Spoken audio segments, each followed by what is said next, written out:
के ठिकन में blood pressure बीमार सुन दु गोई खायली राती भर बा 4-5 गोई खायली ब्लड प्रेशर अलग है ऐसी लोग अलग है दर्द नाचा अलग है नानतीनियों सब बेरोजगार छे एक वो हथौड़ी बजो गाड़ी ताव टोटी लो एक बेरोजगार हो भीड़ डूबे हो हरो एक हो खुटकार भी भरो आपके वो तो दिनी कोई पान डबल नहीं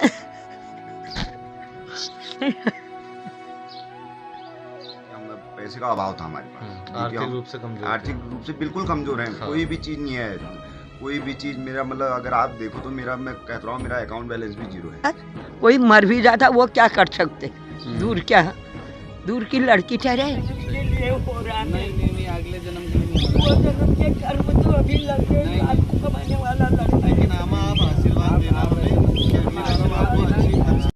नमस्कार सभी उत्तराखंड वासियों को, मैं मनीष सद्भावना team hello Ranikhet hello Kumaon से आज कहानी लेकर आया हूं आप लोग के बीच में विधानसभा दौरहाट के निकटतम क्षेत्र कफड़ा के गांव कुमाल्ट की। ये कहानी है श्री ख्याली दत्त पांडे जी की, जिनकी एक बीमारी के चलते उनके दोनों पांव काटने पड़े थे और हमारे उत्तराखंड की स्वास्थ्य व्यवस्था की बदहाली देखते हुए आज भी वो अपने इलाज से वंचित हैं। 2 पांव अपने गंवा चुके हैं और पिछले 1 साल से वो बेड पेशेंट हैं और सरकार से मदद की गुहार लगा रहे, चाहे वो पेंशन को लेकर हो या फिर अपने इलाज को लेकर हो या फिर अपनी आर्थिक तंगी को लेकर हो, लेकिन उन्हें प्रशासन शासन की ओर से कोई भी मदद नहीं मिल पा रही है।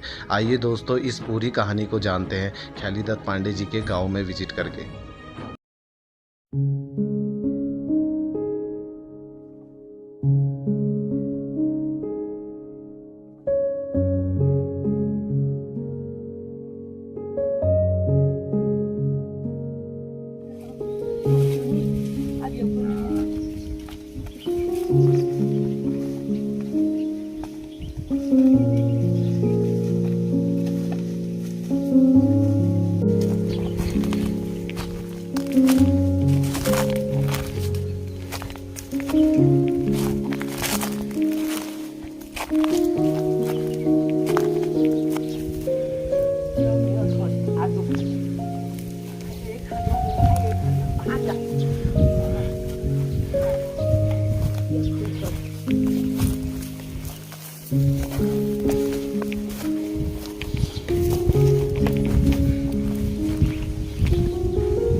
नमस्कार उत्तराखंड, नमस्कार हमारे सभी विधानसभा रानीखेत और विधानसभा दौराहाट के सभी क्षेत्रवासियों को।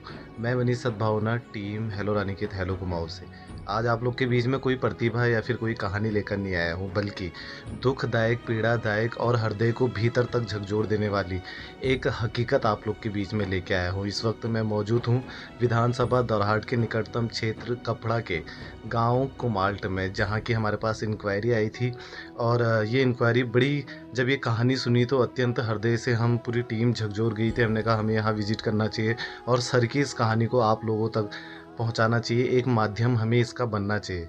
तो इस वक्त जिस घर में मैं मौजूद हूं और एक ऐसी कहानी है जिस कहानी के बारे में ये आपको स्वयं बताएंगे, मेरे संग मौजूद हैं इस वक्त ख्याली दत्त पांडे जी। नमस्कार। नमस्कार। ठीक है सर, आप बढ़िया। एक बार सर आप जितने भी लोग इस वक्त हमारी इस वीडियो को देख रहे हैं पूरी आप बीती बता दीजिए, क्या क्या आपके संग कैसे सब कुछ ये हुआ। सर मेरे साथ मेरे को शुरू में ठोकर लगी। ठोकर लगने के बाद अब हमारे यहाँ से हॉस्पिटल दूर होने की वजह से हम इलाज नहीं करा पाए, टाइम पर डॉक्टर को नहीं दिखा पाए। आप रास्ते में चल रहे थे, आपको पत्थर से ठोकर लगी? पत्थर से ठोकर लगी मेरे को, दोनों पैरों में लगी, रात में लगी और लाइट नहीं होने की वजह से, प्रकाश नहीं होने की वजह से लगी, क्योंकि अगर लाइट होती तो नहीं लगती। और हमारा कहना भी यही था अपने प्रतिनिधि से कि भैया आप रोड हेड पर, जब गवर्नमेंट दे रही है सौर ऊर्जा तो रोड हेड पर लगाइए, पर उनके द्वारा नहीं लगाई गई। और उस वजह से लगी। फिर हमारे पास पैसे का अभाव होने की वजह से हम रानीखेत भी नहीं जा पाए। सीधी सी बात तो यह है कि हम पैसे का अभाव था हमारे पास, आर्थिक रूप से कमजोर थे। आर्थिक रूप से बिल्कुल कमजोर है। कोई भी चीज नहीं है, कोई भी चीज मेरा मतलब अगर आप देखो तो मेरा, मैं कहता हूँ मेरा अकाउंट बैलेंस भी 0 है, मेरे पास 1 रुपया भी नहीं है। तो ये स्थिति में मैं मतलब, वो तो मेरी माँ को एक पेंशन मिलती है, वो भी वृद्धा पेंशन, उस पेंशन की वजह से या भाइयों के या गाँव वालों के सहयोग से मेरा इलाज हुआ है, जो कि 5 लाख रुपए तक का हो चुका है। इसके 7 यहाँ से ऑपरेशन इलाज कराने के लिए सबसे पहले रानीखेत गए, उसके बाद रानीखेत गया मैं।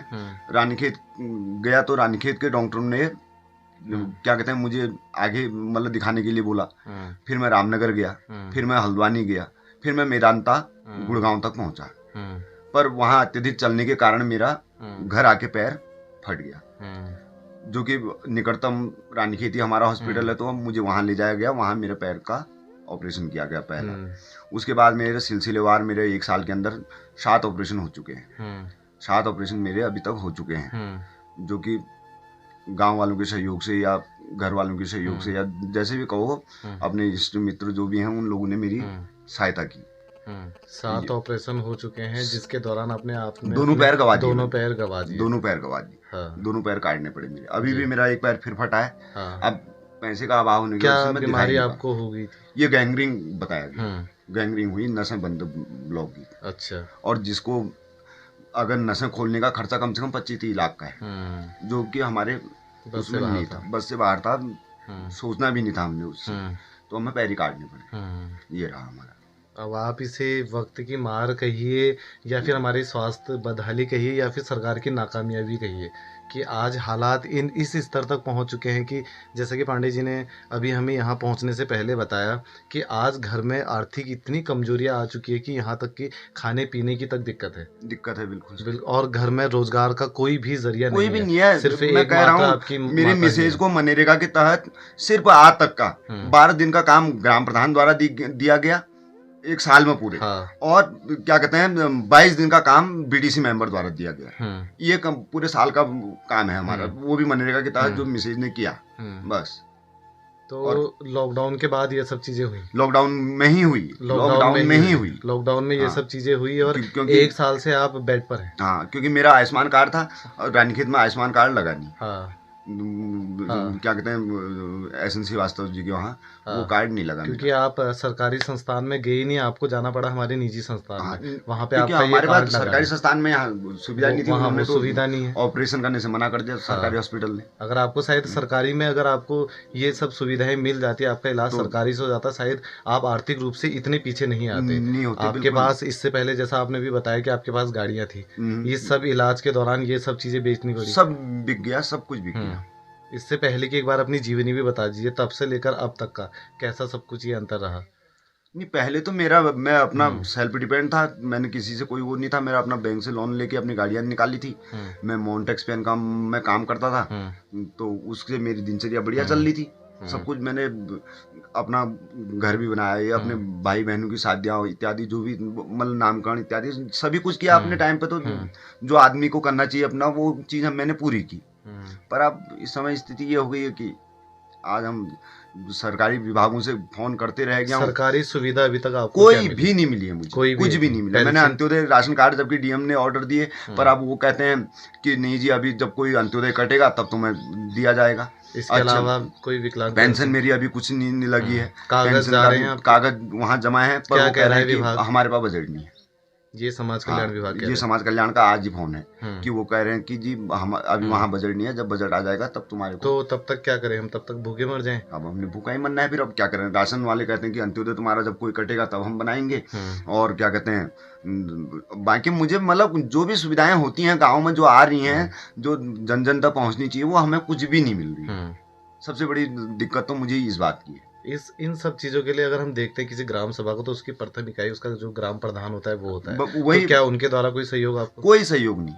कोई अच्छा। सहयोग नहीं, आज तक का कोई सहयोग नहीं। हाँ, कभी आपसे मिलने आए, मुलाकात करने कोई आए? मिलने पे, कोई पर्सनली कोई मिलने नहीं आए वो आज हाँ। तक, कोई आज तक इतने इतना ऑपरेशन। बड़ा भी विधानसभा चुनाव हुआ, चुनाव के दौरान आपके पास जनप्रतिनिधि आए, उनने आपको कुछ आश्वासन दिया? कोई कुछ भी नहीं, कोई प्रतिनिधि भी नहीं आया मेरे पास, और तो और आपके घर भी नहीं आए प्रतिनिधि? वैसे आए, बाहर बाहर ही आए हाँ। अपना प्रचार करने के लिए, बस हाँ। कोई मतलब पर्सनली मेरे को, अब जो मेरे मिलने वाले थे वो लोग मिले तो वो बात अलग है। जैसे ब्लॉक प्रमुख जी थे वो आए, वो मिले, उन्होंने भी आश्वासन ये दे रखा है, अभी भी दे रखा है कि तुम्हारे काम सारे होंगे। उन्होंने बकायदा उन्होंने फटकार भी लगाई है सारे उनको, उनके नीचे जितने भी सेक्रेटरी इत्यादि जो भी आते हैं उनको उन्होंने फटकार भी लगा रखी कि आप उस बंदे का काम क्यों नहीं कर रहे हो। अच्छा।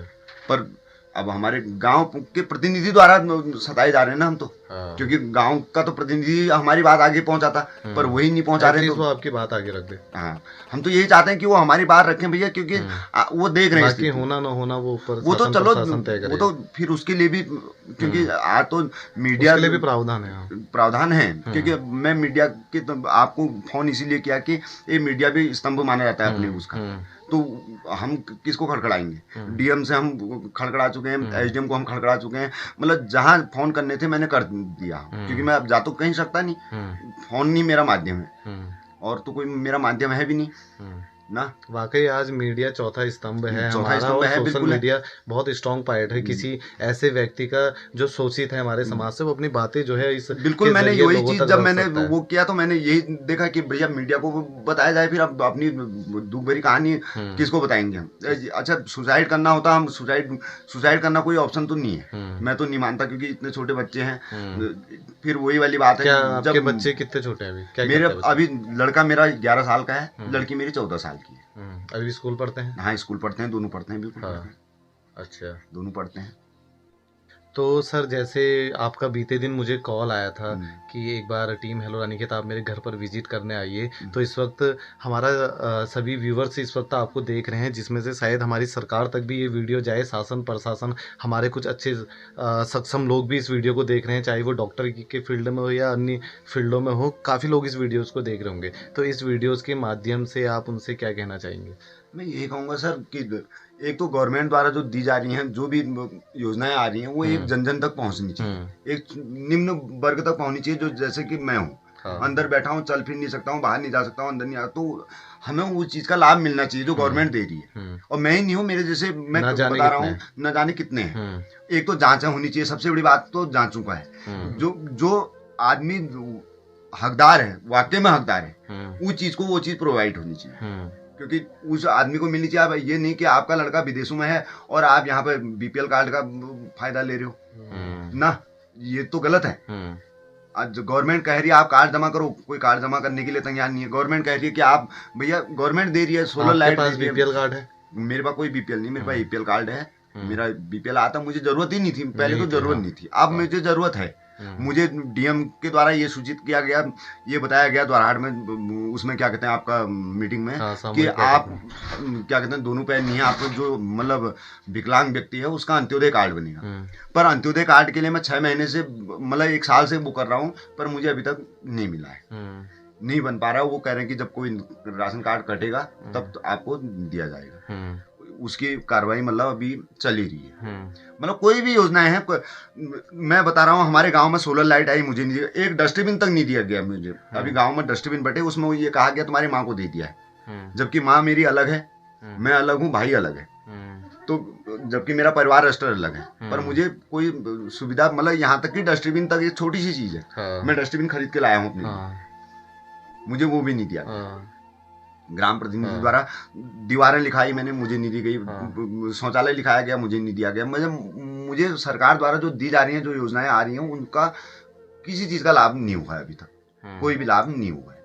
इसके अलावा सरकार और समाज से क्या कहना चाहेंगे? मैं तो यही कहूंगा कि अपनी बात मीडिया तक पहुंचाएं, जरूर पहुंचाएं, बिल्कुल खुल के, किसी से डरने की जरूरत नहीं है, बिल्कुल पहुंचाना चाहिए। दुनिया को तो पता चले, हम तो मरे कोई किसी का भी भला हो, हम तो ये चाहते हैं कि किसी का तो भला हो, ये चीजें वो करके गवर्नमेंट तक ये बात पहुंचे। आप तो सरकार से ये कहना चाह रहे हैं कि सरकारी जितनी भी सुख सुविधाएं हैं उनसे आप सारी वंचित रहे। बिल्कुल वंचित हूँ मैं। हाँ, कोई चीज यहाँ कोई तक कि आप पिछले 1 साल से विकलांग का आपकी विकलांग पेंशन नहीं नहीं लगी। लगी। पहले आप सक्षम से तब APL कार्ड था, वो अलग बात है, लेकिन हाँ, आज आपकी आर्थिक स्थिति इतनी कमजोर है लेकिन आपके पास BPL कार्ड नहीं है। सही बात। इसके अलावा स्वास्थ्य की अगर हम बात करें तो आपको निजी संस्थान में जाके अपना इलाज कराना पड़ता है, जहाँ लाखों अभी तक आप खर्च कर चुके हाँ, हैं। बिल्कुल। शायद अब आगे आपके पास खर्च करने के लिए भी नहीं है ही नहीं मेरा। अभी आपका शायद वापस पैर ऑपरेशन कटा हुआ है, फटा हुआ है, पर लेकिन मैं आप उसे नहीं करा सकता हूँ। कहाँ से कराऊँ जब है ही क्योंकि नहीं, आपके पास उसके लिए लगाने के लिए खर्च नहीं है। अब दिक्कत यह है, मैंने परसों बीच में स्ट्रेचर मांगा, मुझे स्ट्रेचर तक नहीं दिया गया अपने ग्राम प्रतिनिधि द्वारा, क्योंकि मुझे जाने की भी दिक्कत है। अब डोली के लिए तो 4 आदमी चाहिए,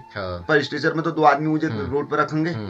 चलिए, आपकी ये बातचीत जितनी भी आपकी ये आप बीती है ये हमने अपने व्यूवर्स तक रख दी है। इसमें सारी शासन प्रशासन समाज सभी इस वीडियो को देख रहे हैं, सब अपने स्तर से आपकी सुध लेंगे, ये मुझे उम्मीद है अपने चैनल के माध्यम से। साथ ही इस वक्त काफी लोग वो भी वीडियोस देख रहे होंगे जो शायद सक्षम है कि आपको किसी स्वरोजगार से जोड़ सके, तो क्या अगर वो लोग आपको स्वरोजगार से जोड़े, आप जुड़ना चाहेंगे? बिल्कुल जुड़ना चाहूंगा मैं, क्योंकि अभी तो मैं तो कह रहा हूँ जब तक मेरे हाथ में पैर नहीं भी रहे तो हाथ भी है, तो मैं करना चाहूंगा कुछ ना कुछ, क्योंकि नहीं तो बच्चे पलेंगे कैसे? बिल्कुल बिल्कुल, बच्चे कैसे पलेंगे? 2 बच्चे हैं, 11 साल का लड़का है, 14 साल की लड़की है, सबको जिम्मेदारी तो पूरी है। बिल्कुल बिल्कुल।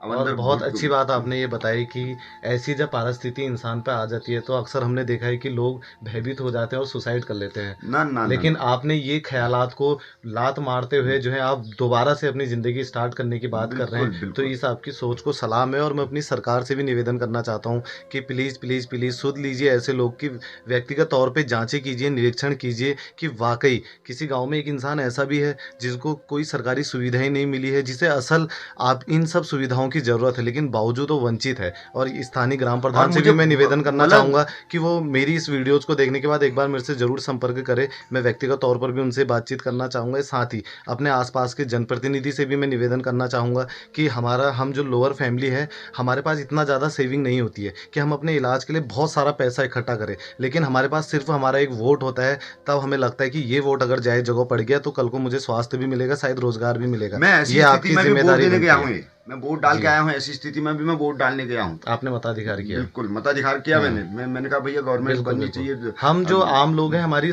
वोट जो है हमारा एक बहुत बड़ी रीढ़ की हड्डी होती है। जिस वक्त हम पूरे हताश हुआ था, हमारा बैंक बैलेंस 0 था, उस वक्त हमें लगता है कि नहीं ये मेरे काम आएगा। लेकिन जब हमें स्वास्थ्य सुविधाएं नहीं मिल पाती है, जब हमें सरकारी सुविधाएं नहीं मिल पाती है, तब हमें लगता है कि हमारी वो अंतिम जो लाइफ लाइन है वो भी जो है निरस्त हो गई। बिल्कुल ठीक है, वही हो रहा है ना, क्योंकि एक तो सही बताया नहीं जा रहा है। जो हमारे जो प्रतिनिधि हैं, जो भी हैं, पूरा वो हमें एक एक्चुअल स्थिति नहीं बता रहे, हमें भटकाया जा रहा है उसमें भी, क्योंकि गवर्नमेंट दे रही है पर हमारे तक नहीं पहुंच पा रहा है। उसमें जो बिचौलिए हैं जितने भी बीच में हैं, वो लोग हमें भटका रहे हैं, हमको भटका रहे हैं, वो हमें देने के बजाय हमें भटका रहे हैं, इसीलिए हमें टाला मटोली की जा रही है। जी जी जी, ये है मामला। चलिए, ये पूरी आप बीती मैंने सुनी और मेरे साथ साथ जितने लोग ये वीडियो देख रहे हैं उन लोग ने भी आपकी आप बीती सुनी। आपके बाकी परिवार से भी बातचीत करते हैं, उनसे भी जानते हैं कि उनका ये कष्टदायी और कठिनदायक जीवन कैसे बीत रहा है।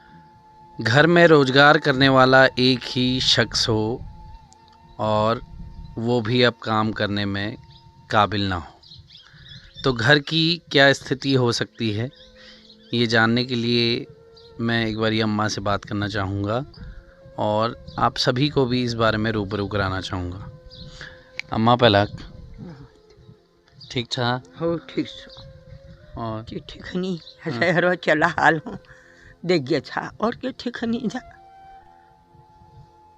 के ठीक में ब्लड प्रेशर बीमार सुन दू गोई खाए ली राती भर 4-5 गोई खाए ली। ब्लड प्रेशर अलग है, ऐसी लोग अलग है, दर्द नाचा अलग है, कमर ठाड़ी है, पेट बाधुनु के करनो नानतीनियों सब बेरोजगार है। एक वो हथौड़ बजो गाड़ी ताऊ टोटी लो, एक बेरोजगार हो भीड़ डूबे हो हरो, एक हो खुटकार भी भरो, आपके वो तो दिनी कोई 5 डबल नहीं है। यही तो बात है जी। घर का खर्च वगैरह कैसे चलू? वही लड़का कभी लड़कियां देते हैं, लड़कियां भेजते हैं, कपड़े लेते लड़कियां भेजते हैं। एक बीरनाग है, एक रामनगर है, लड़कियां करते हैं मदद। गवर्नमेंट 1000 रुपये महीना मोदी सरकार देती है, उससे चलाती हूँ बच्चे। 1000 रुपये में पूरा घर पूरा चलता 4-5 है, पूरा लोगों का महीना घर। चलता है। लड़की लोग रोज थोड़ी देंगे, एक दिन दे दिया। लड़कियों का काम तो इतना ही होता, मम्मी कैसी है, हाँ ठीक हूँ, बस। कोई मर भी जाता वो क्या कर सकते, दूर क्या, दूर की लड़की ठहरे, सही। वो कर क्या सकते हैं। उनका तो इतना ही है, तुम अच्छे हो बुरे हो, मर भी जाएंगे, बाहर भी गाड़ देंगे तो कौन पूछता है। कौन पूछता?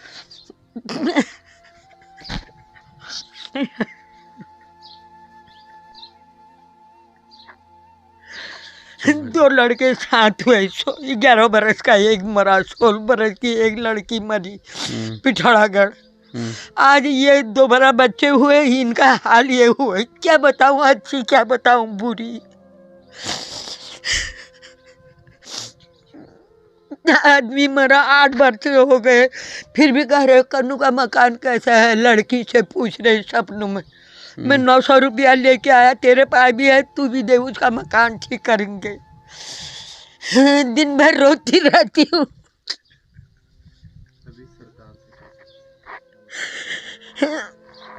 क्या करूँ, गवर्नमेंट तो दे ही रही बेचारी जितना हो सकता। ज्यादा नहीं खाया, कम खाया, गम तो खानी ही पड़ती है ने, समय तो निकालना ही पड़ता। किसी के आगे रोने से कुछ फायदा नहीं।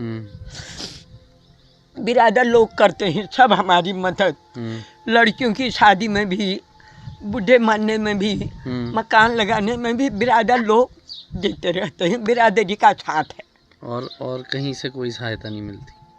बिरादर देंगे, मेरे माँ बाप देंगे, मेरे भाई बंधु देंगे, उसके बहनें देंगे, जीजा लोग देंगे, ऐसे ही समय काटती हूँ। बहू के जीजा दीदी लोग समय काटने के लिए, प्राण रखने के लिए। जो कमाने वाला था ये तो हो गया पूरा, गाड़ी भी थी, स्कूटर भी था, कंपनी की नौकरी भी थी, वो तो सब चली गई, मट्टी में मिल गई। देने से क्या होगा, तुम मेरे को 2000 दो, 4000 दो, एक ही दिन तो देंगे। अपना पास होगा, रोज ही खाएंगे। आदमी की पेंशन नहीं ठहरी। प्राइवेट नौकरी करते थे पानामा सिगरेट कंपनी में, कितना बरस कलकत्ता में रहा, कितना बरस पिथौरागढ़ रहा, आखिरी कुछ नहीं रहा। प्राइवेट नौकरी में क्या रहता, घर में आए मकान लगाए, ये मकान लगाए, ये मकान लगाए, कुछ नहीं ठहरा। तो अभी क्या चाहते हो, कैसे ये चीज़ की समस्या हल की जाएगी? भगवान ही जाने, वही मोदी सरकार जाने जो दे रहे सब लोगों को, और हम क्या जाने, बताओ। वो तो सरकार दे रही है, लेकिन और जैसे रोजगार अगर कोई रोजगार हम करी नहीं। अब बुरूठी टेकने वाला क्या रोजगार करते हैं, जैसे 2-2 3-3 भैंस पाले, दूध बेचा, 4 आने का दूध, बकरी जोड़े, मुर्गी जोड़े, वैसे हमने अपने बच्चे पाले। आज क्या होता, आज तो यही है। हम क्या करते हैं, क्या मांगते हैं, क्या खाते हैं, खा लिया। उनकी जो विकलांग पेंशन है, विकलांग पेंशन लगाई जाए, उसके कागज के लिए करो। फिर हमारा तो हो गया जो होना था, समय निकलता जाए। अभी इतना दिन है, अभी डूब भी सकता है, सुबह होती या नहीं होती कौन जानता है। इतना बीमारी से भरा तो जानता कौन कब क्या होता। क्या मांगते हैं आप, मांगने से क्या पेट भरेगा। जो देंगे वो दे ही रही, बेचारे सबको दे रहे, मेरे को भी दे रहे। झूठ तो किसी के बोलना नहीं चाहिए, बिल्कुल सच कहो, सुखी रहो। उनकी भविष्यका है, बच्चे इतने हैं, बाप अच्छा है, बहू पढ़ी लिखी है तो करती क्या, पढ़ने से क्या होता। हर रात की सुबह नहीं होती, उसी प्रकार से ये जो समस्या है इसका भी कोई सुबह होती, इसकी भी नज़र नहीं आ रही है। अगर आप लोगों के पास में कोई ऐसे सुझाव हैं कि जिससे हम इनके जीवन में इनके जीवन के इस अंधियारे को मिटा पाएँ, तो हमें कमेंट सेक्शन में ज़रूर लिखकर बताएं।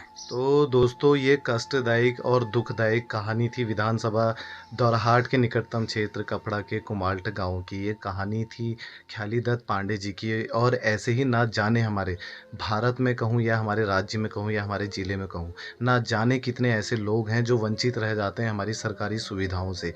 तो हमारी सरकार की ये वाकई जिम्मेदारी बनती है कि वो समय समय पर निरीक्षण करे, जाँचें करे कि हमारे द्वारा दी गई सुख सुविधाएँ क्या सही व्यक्ति तक पहुँच। तो दोस्तों इस प्रकार की घटना जब हमारे समाज से आगे आती है तो जिम्मेदारी बनती है कि हमारे समाज के सक्षम लोग आगे आए, वो मदद करें ऐसे लोग की। और साथ ही इस वक्त जितने भी ये वीडियोस को देख रहे हैं वो हमें कमेंट्स के ज़रिए ज़रूर हमें बताएं कि कैसे हम सब मिलकर ख्याली दत्त पांडे जी की मदद कर सकते हैं। तो दोस्तों मिलते हैं अपनी अगली वीडियोज़ में, फिर लेके आएंगे ऐसी ही कोई घटना को या फिर किसी प्रतिभाशाली को। तो फिलहाल के लिए सभी उत्तराखंड और सभी हमारे क्षेत्रवासियों को team hello Ranikhet hello Kumaon की ओर से नमस्कार। ये अगले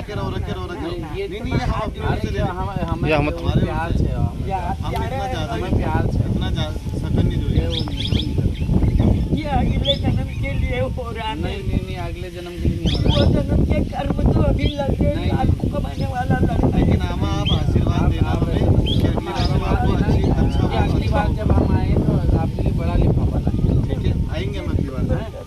हम आएंगे जरूर, लेकिन ऐसे वो मत करो।